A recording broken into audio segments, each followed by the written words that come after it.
म्यांस online class में आप लोगों का स्वागत है। हम लोग पढ़ रहे हैं छत्तीसगढ़ का प्राचीन इतिहास। छत्तीसगढ़ के प्राचीन इतिहास के अंतर्गत पढ़ रहे हैं प्रागैतिहासिक काल। प्रागैतिहासिक काल में देखेंगे आज पूर्व पाषाण काल या पूरा पाषाण काल। पूर्व पाषाण काल या पूरा पाषाण काल में जो मानव जीवन था वह पूर्णतः शिकार व खाद्य संग्रह पर आधारित था। पूर्व पाषाण काल में मानव जीवन कैसे था? तो शिकार व खाद्य संग्रह पर आधारित था। पूर्व पाषाण काल के साक्ष्य या अवशेष कहां से मिला था उससे देख लेते हैं। तो पूर्व पाषाण काल या पूरा पाषाण काल के अवशेष रायगढ़ जिले के, कहां से? रायगढ़ जिले के सिंघनपुर, रायगढ़ जिले के सिंघनपुर, छापामारा, भंवरखोल, गिद्धा और क्या है सोनबरसा तथा महानदी घाटी, इन जगहों से पूर्व पाषाण काल के हमें क्या मिलता है? साक्ष्य मिलता है। अगर आपको इसका ट्रिक नहीं पता है तो मेरा आप पिछले वीडियो देख सकते हैं, उसमें इसका ट्रिक बना हूं किस किस प्रकार से याद रखना है। अब देखते हैं इनके औजार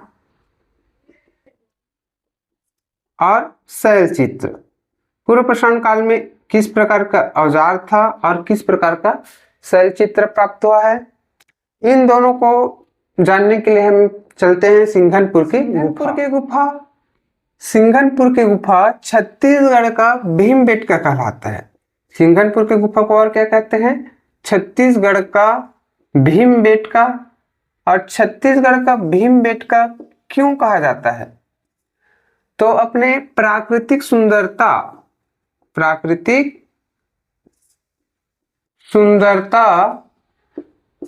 व पाषाणकालीन शैल चित्रों के कारण इसे छत्तीसगढ़ का भीमबेटका कहा जाता है। सिंघनपुर के गुफा को का अन्य नाम क्या है? तो छत्तीसगढ़ का भीमबेटका।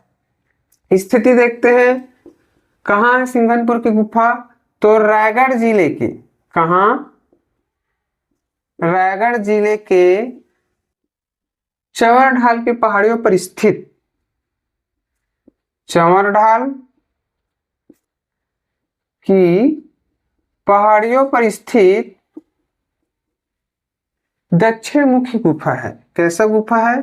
तो यह एक दक्षिण मुखी गुफा है।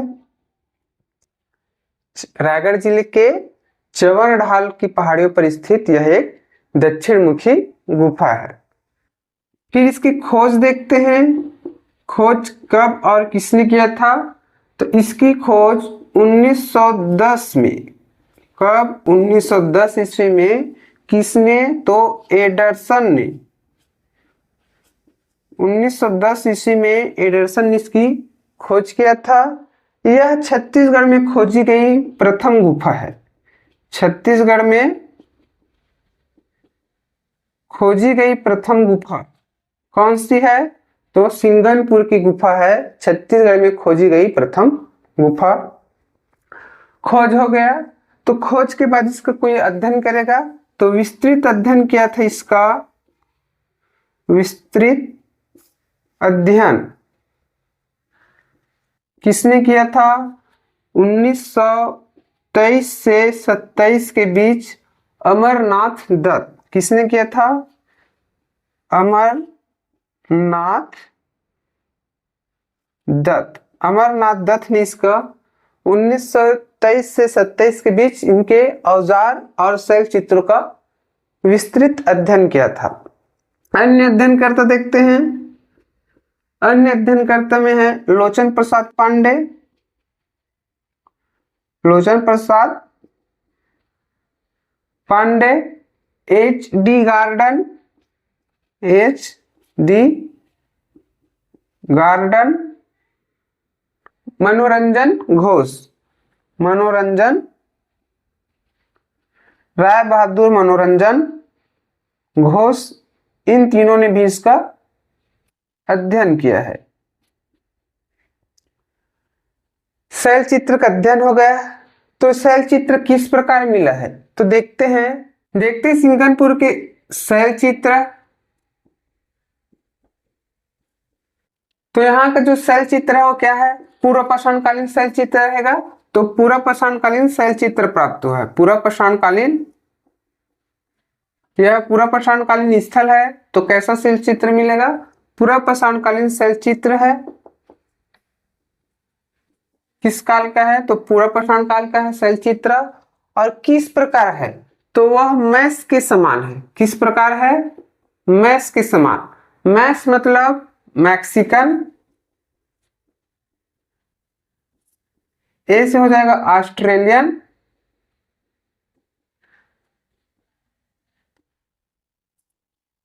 और एस से हो जाएगा स्पेनिश।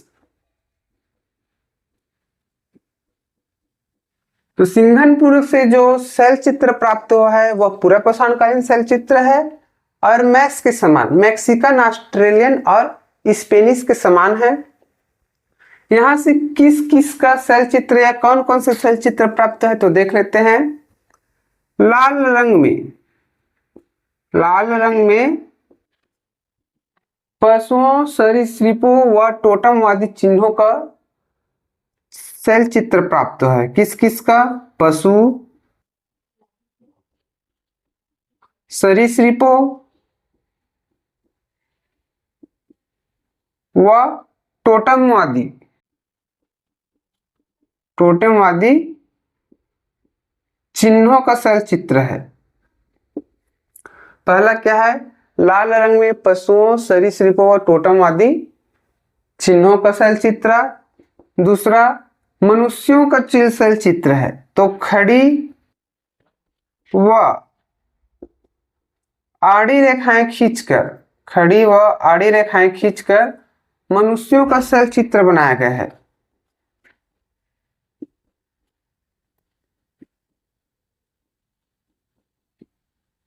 तो क्या क्या मिल गया, पशु, सरीसृपों, टोटेमवादी चिन्हों और मनुष्यों का शैल चित्र है।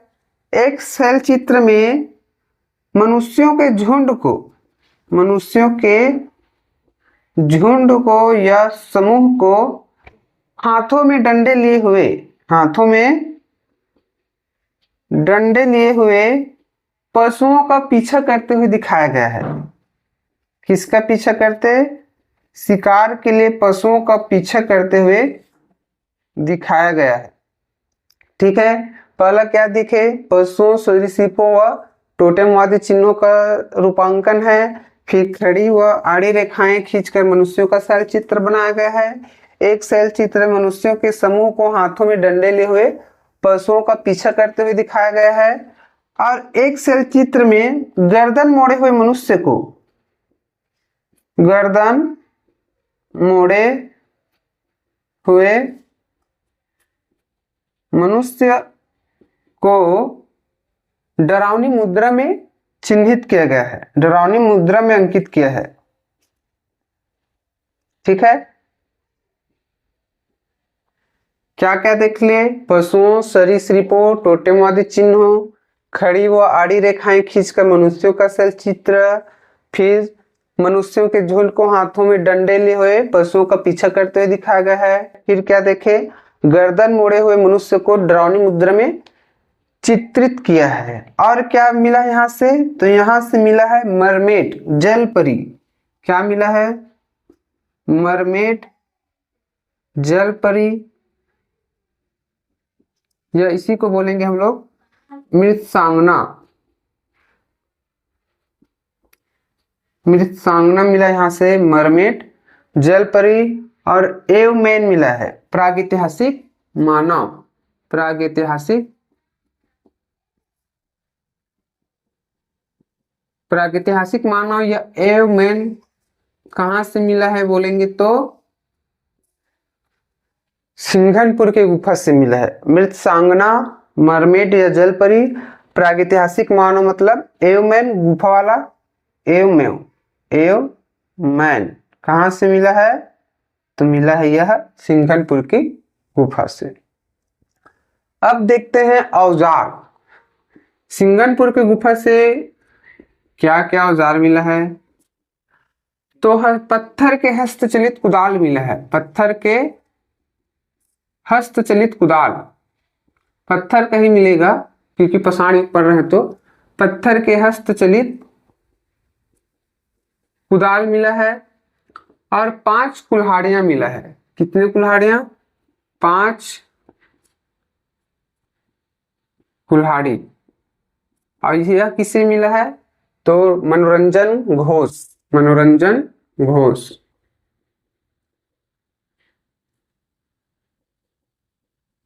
ये था आपका पूर्व पाषाण काल या पूरा पाषाण। देखते हैं मध्य पाषाण काल। मध्य पाषाण काल में मानव शिकार तथा खाद्य संग्रह के साथ साथ पशुपालन भी प्रारंभ कर दिया था। तो पशुपालन किस काल से प्रारंभ हो गया था? पशुपालन मध्य पाषाण काल से ही प्रारंभ हो गया था। अगर पूछेंगे एग्जाम में कि पशुपालन किस काल से प्रारंभ हुआ, तो मध्य पाषाण काल। इस काल के साक्ष्य रायगढ़ जिले के कबरा पहाड़ और केराझर से प्राप्त हुआ है। रायगढ़ जिले के कहां से? कबरा पहाड़ और केराझर से। बस्तर जिले के कालीपुर, राजपुर, घाटलोहांग,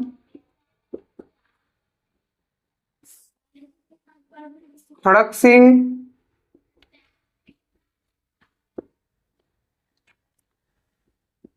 गढ़घोघरा, गढ़चंदेला,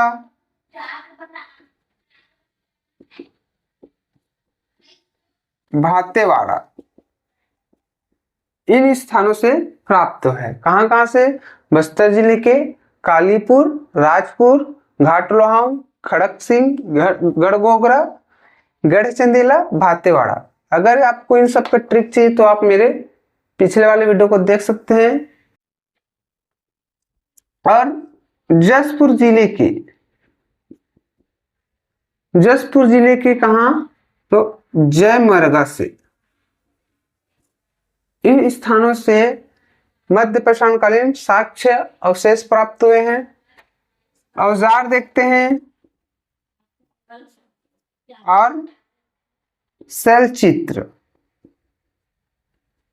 औजार और शैल चित्र किस प्रकार के प्राप्त हुए हैं, ये जानने के लिए हमें चलना पड़ेगा कबरा पहाड़। चलते हैं कबरा पहाड़।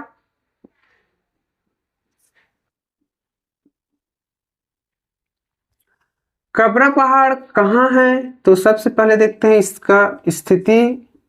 कबरा पहाड़ रायगढ़ जिले के गजमार पहाड़ी पर स्थित है। रायगढ़ जिले के गजमार पहाड़ी। कौन सा पहाड़ी? रायगढ़ जिले के गजमार पहाड़ी पर है कबरा पहाड़। इसकी खोज या शोधकर्ता देखते हैं। शोधकर्ता, तो शोधकर्ता है अमरनाथ दत्त। शोधकर्ता कौन है? अमरनाथ दत्त। 1923 से 27 के बीच जब यह सिंघनपुर का अध्ययन कर रहे थे, उसी समय कबरा पहाड़ का भी जब यह शोध कर रहा था तो इसे क्या क्या मिला? तो इसे मिला है शैल चित्र। शैल चित्र में क्या क्या है? तो इसे लाल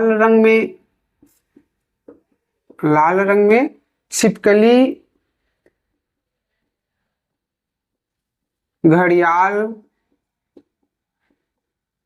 व सांभर के चित्र मिले हैं। किसके? लाल रंग में छिपकली, घड़ियाल व सांभर। गेरुआ रंग में किस किस का चित्र है? तो गेरुआ रंग में कछुआ, हिरण, घोड़ा व जंगली भैंसा, जंगली भैंसा का चित्र मिला इसे गेरुआ रंग में। और क्या शैल चित्र है, तो बाघ से घबराया हुआ मनुष्य का शैल चित्र है, बाघ से घबराया हुआ मनुष्य का शैल चित्र। और क्या शैल चित्र, तो वर्गाकार में मनुष्यों का चित्र है, वर्गाकार में मनुष्यों का चित्र। इतना यहां से क्या मिला है, शैल चित्र मिला है। लाल रंग में छिपकली, घड़ियाल, सांभर, गेरुआ रंग में कछुआ, हिरण, गेंडा नहीं मिला है, घोड़ा है ये, घोड़ा, जंगली भैंसा, बाघ से घबराया हुआ मनुष्य और वर्गाकार में मनुष्य की आकृति है। औजार, तो यहां से लघु पाषाण औजार मिले हैं। किस प्रकार का औजार, लघु पाषाण औजार। और लघु पाषाण औजार कैसा था, तो लघु पाषाण औजार लंबे फलक वाले, कैसे थे, लंबे फलक वाले, अर्धचंद्राकार में है। किस प्रकार है, अर्धचंद्राकार में, यहां से लघु पाषाण औजार मिला है। अब अगले वीडियो में पढ़ेंगे हम लोग उत्तर पाषाण काल और नवपाषाण काल।